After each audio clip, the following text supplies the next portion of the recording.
ಅರಸೀಕೆರೆ ನಗರಸಭೆ ಅಧ್ಯಕ್ಷ ಹಿಂಬಾಗಿಲ ರಾಜಕಾರಣ ಮಾಡಿ ಅಧಿಕಾರ ಹಿಡಿದಿದ್ದಾರೆ ಎಂದು ಅರಸೀಕೆರೆ ನಗರಸಭೆ ಮಾಜಿ ಅಧ್ಯಕ್ಷ ಗಿರೀಶ್ ಹೇಳಿದರು.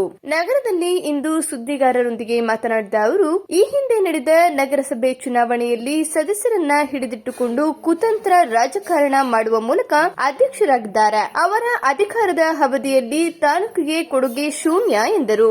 ಈ ಹಿಂದೆ ಪರಿಶಿಷ್ಟ ಪಂಗಡದ ವ್ಯಕ್ತಿ ನಗರಸಭೆ ಅಧ್ಯಕ್ಷನಾದ ಕಾರಣ ಅದನ್ನ ಸಹಿಸಿಕೊಳ್ಳದೆ ಷಡ್ಯಂತ್ರದ ರಾಜಕೀಯ ಮಾಡಿದ್ದಾರೆ. ಪರಿಶಿಷ್ಟ ಪಂಗಡದ ವ್ಯಕ್ತಿ ನಗರಸಭೆ ಅಧ್ಯಕ್ಷನಾದ ಎಂಬ ಕಾರಣಕ್ಕೆ ತನ್ನ ಅಧಿಕಾರದ 10 ತಿಂಗಳ ಅವಧಿಯುದ್ದಕ್ಕೂ ಇನ್ನಿಲ್ಲದ ಕಿರುಕುಳ ನೀಡಿ ಸಾಕಷ್ಟು ತೊಂದರೆಯನ್ನ ನೀಡಿದ್ದಾರೆ.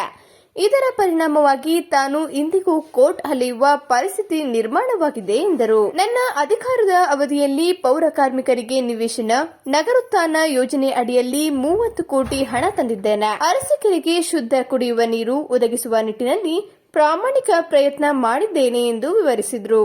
ಕಾಲಾವಧಿಯಾಗಿದೆಯಲ್ಲ, ಶಾಸಕರಾಗಿ ನಿಮ್ಮ ಶಾಸಕರ ಜೊತೆ ಗುರುತಿಸ್ಕೊಂಡಿದ್ದೀರಲ್ಲ, 14 ತಿಂಗಳಲ್ಲಿ ಅರಸೀಕೆರೆ ನಗರಸಭೆಗೆ ಯಾವ ಅನುದಾನ ತಂದಿದ್ದೀರಾ ಅಂತ ನೀವೇನಾದ್ರೂ ಓಡಿಸಕ್ಕಾಗತ್ತಾ?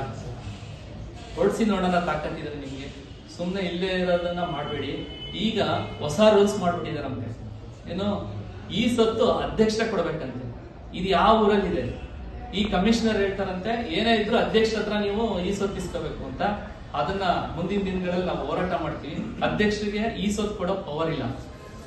ಈಗ ನೋಡಿ, ಅವ್ರು ಯಾರೋ ಒಬ್ರು ಆಗದೆ ಇರೋರು ಹೋಗಿದ್ದಾರೆ, ಅವರಿಗೆ ನನ್ನ ಹತ್ರನೇ ಬಂದು ಈ ಸೊತ್ತು ಇಸ್ಕೋಬೇಕು ಅಂತೇಳಿ ಆರ್ಡರ್ ಮಾಡ್ತಾರಂತೆ. ಇದಕ್ಕೆ ಕೂಡಲೇ ಕಡಿವಾಣ ಹಾಕ್ಬೇಕು. ನಾನೀಗ ನಗರಸಭೆ ಕಮಿಷನರ್ಗೆ ಈ ಮೂಲಕ ತಿಳಿಸ್ತಾ ಇದ್ದೀನಿ. ಇದಕ್ಕೆ ಅವರ ಅಧಿಕಾರ, ಯಾವುದೇ ಅಧ್ಯಕ್ಷರ ಅಧಿಕಾರ ಇರಲ್ಲ. ಯಾಕೆಂದ್ರೆ ನಾನು 30 ತಿಂಗಳು ಆಡಳಿತ ಮಾಡಿದ್ದೀನಿ. ಅಧ್ಯಕ್ಷರಿಗೆ ಈ ಸೊತ್ತು ಕೊಡೋ ಪವರ್ ಇಲ್ಲ. ಏನ್ ಹೇಳ್ತಾರೆ ಕಮಿಷನರ್, ಅಧ್ಯಕ್ಷ ಹತ್ರ ಇಸ್ಕೊಳ್ಳಿ ಅಂತ ಹೇಳ್ತಿದಾರಂತೆ. ಇದನ್ನ ಕೂಡಲೇ ಇದೆ ಅಂದ್ರೆ ಅದು ಆರ್ಡರ್ ಕಾಪಿ ನಮಗೆ ಕೊಡ್ಲಿ, ನಾವು ಬೇಕಾದ್ರೆ ಇದ್ ಮಾಡ್ತೀವಿ. ನಗರದ ಸಮಗ್ರ ಅಭಿವೃದ್ಧಿಗೆ ನಾವು ಯಾವತ್ತೂ ಕೈ ಜೋಡಿಸ್ತೀವಿ. ನಮ್ಗೆ ಇವ್ರು ನನಗ್ ಮಾಡಿರ್ಬೋದು, ಆದ್ರೆ ನಾನು ಆ ರೀತಿ ಮಾಡಲ್ಲ. ಅರಸೀಕೆರೆ ನಗರ ಅಭಿವೃದ್ಧಿಗೆ ನಾವು ಯಾವತ್ತೂ ಕೈ ಜೋಡಿಸ್ತೀವಿ. ಮತ್ತೆ ಮೊನ್ನೆ ನಮ್ಮ ನಾಯಕರಾದಂತಹ NR ಸಂತೋಷ್ ಅವರು ಒಂದು ಮಾತು ಹೇಳಿದ್ರು. ಅವ್ರು ಹೇಳಿರೋದು ಯಾವ ಮುಸಲ್ಮಾನ್ಗೂ ಇದಾಗುವಂತ ವಿಚಾರ ಅಲ್ಲ. ಅವ್ರು ಹೇಳಿರೋದು ಗೌನ್ ಹಾಕೊಳ್ಳಿ.